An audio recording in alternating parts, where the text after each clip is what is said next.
বিসমিল্লাহির রহমানির রহিম। ৯ এপ্রিল ২০২৫।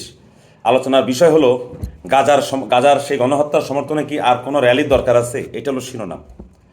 সেদিন আমরা বাংলাদেশের সকল শ্রেণীর পেশার মানুষ রাস্তায় নেমেছিলাম। আমি নিজেও আমার আইনজীবীদের সাথে আমি গাজার যারা নিরীহ মানুষ তাদের পক্ষে দাঁড়িয়েছি, কথা বলেছি, ইসরায়েলের বিরুদ্ধে আমরা কথা বলেছি।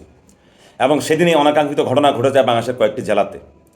কিছু উন্মাদ, কিছু ব্যবুজ, কিছু স্বার্থান্বেষী মহল সেদিন মানুষের ব্যবসা প্রতিষ্ঠানে ভাঙচুর করে, হামলা চালায়, লুটপাট করে, যেটা নিয়ে সামাজিক জমে নিন্দার ঝড় হয়ে যায়। বাংলাদেশের যে কোনো পেশার মানুষ সেদিন এই ঘটনাকে তারা নিন্দা করেছে। এখন আবার শোনা যাচ্ছে যে ১২ তারিখে নাকি বাংলাদেশে বৃহত্তর একটা সমাবেশ হবে, মার্চ ফর গাজা। আমরা তো গাজার পক্ষে আছি, প্রতি শুক্রবার তাদের জন্য দোয়াই করছি আমরা সব মসজিদে। এখন কি আরও একটি এই ধরনের সমাবেশের দরকার আছে? এটা নিয়ে কিন্তু বুদ্ধিজীবী মহল অনেক দিক চিন্তাভাবনা করছেন।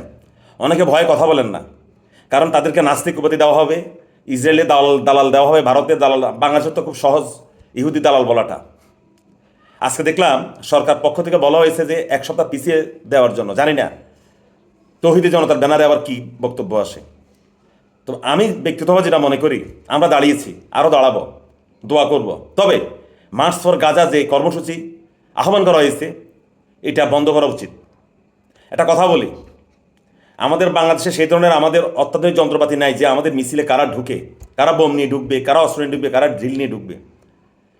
হয়তো দেখা যাবে যে দাড়ি টুপি লাগিয়ে, আলগা দাড়ি টুপি লাগিয়ে অনেক খারাপ লোক, সমাজের নিকৃষ্ট শ্রেণীর লোক এই সমাবেশে ঢুকে যাবে। ধরেন আওয়ামী লীগের লোকই ঢুকলো, আওয়ামী লীগের দোষটা দিয়ে দেন, বা কোনো ইহুদির এজেন্ট ঢুকে যাবে। আপনি করবেনটা কি? আপনি ইহুদি চিনবেন কীভাবে?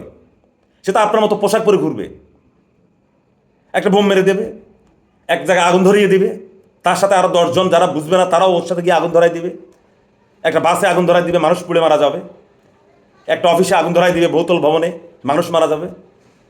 তখন আপনি কি করবেন? তখন তো বিশ্ববাসীর কাছে আমরা আরও হাসির পাত্র হব।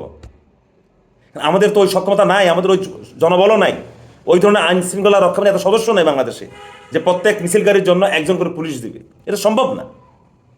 তাই বলছিলাম কি ভাই, যারা মার্চ ফর গাজার পক্ষে প্রচার চালিয়েছেন, দয়া করে নিজের বিবেককে একবার প্রশ্ন করুন যে আর দরকার আছে কি না। বিশ্বের কোথাও আর এত সমাবেশ করা নেই, আমরা করেছি। আমরা আমাদের ভাই মুসলমান ভাই, ফিলিস্তিনের মুসলমান ভাইদের জন্য আমরা করেছি।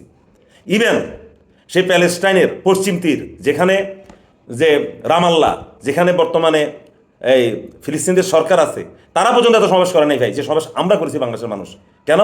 আমরা মুসলমান, ওরাও মুসলমান, ওদের কষ্টে আমরা ব্যথিত। তাই বলছি, যারা মার্চ ফর গাজার পক্ষে ক্যাম্পেইন করছেন, দয়া করে একবার নিজেকে প্রশ্ন করুন। আবার যদি এই ধরনের একটা ঘটনা ঘটে যায়, বাংলাদেশ থেকে কিন্তু ভাই বিনিয়োগকারীরা চলে যাবে। বিশ্বাস করেন, বিনিয়োগকারীরা চলে যাবে ভাই। বহু মসজিদের ইমাম সাহেবদের বেতনও দিতে পারবেন না, বহু মসজিদ তৈরি করতে পারবেন না। যে অবস্থা আছে এই অবস্থায় মসজিদ পড়ে থাকবে।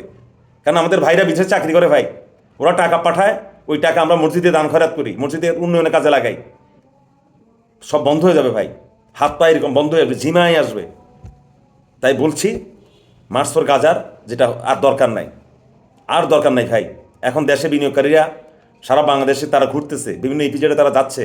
তাদের চলার পথে যদি আমরা বাধা সৃষ্টি করি, তাহলে তারা বিনিয়োগ করবে না ভাই। ক্ষতিগ্রস্ত হবে না আপনি, আমি, আপনার, আমার সন্তান, যারা লেখাপড়া সেটা চাকরি পাবে না। ধন্যবাদ সবাইকে।